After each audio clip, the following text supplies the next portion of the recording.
Iran imetekeleza hukumu ya kumnyonga Ismail Fekri, jasusi aliyepatikana na hatia ya kushirikiana na shirika la kijasusi la Israel la Mossad. Kwa mujibu wa taarifa iliyotolewa na mahakama ya Iran, wakati wa kukamatwa kwake, Fekri alikuwa akiwasiliana kikamilifu na watendaji wa Mossad. Kwa mujibu wa kituo cha habari cha idara ya mahakama, Fekri amenyongwa kufuatia mchakato kamili wa kisheria, ikiwa ni pamoja na kesi, rufaa na uthibitisho wa mwisho wa hukumu na mahakama ya juu ya Iran.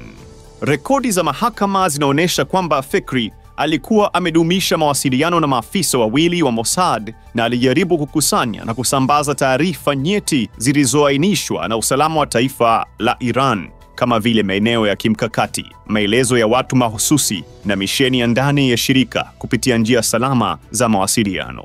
Jasusi huyo wa Israel alikamatwa Disemba mwaka 2023 na vyombo vya usalama vya Iran alipokuwa akiwasiliana na maafisa wa Mossad. Huku hayo yakijiri, vikosi vya usalama vya Iran vimewakamata watu wawili wa kundi linalodaiwa kufungamana na shirika hilo la ujasusi la Israel kaskazini magharibi mwa Iran. Watu hao wawili wamekamatwa katika kaunti ya Savoj-Bolo mkoani Alborz, kaskazini magharibi mwa Iran. Taarifa hiyo imesema kupitia juhudi za polisi wa mkoa wa Alborz, wanachama wawili wa kundi linalofungamana na Mossad walikamatwa.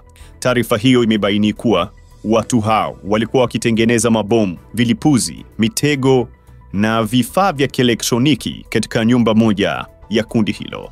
Hii ni Poa Media.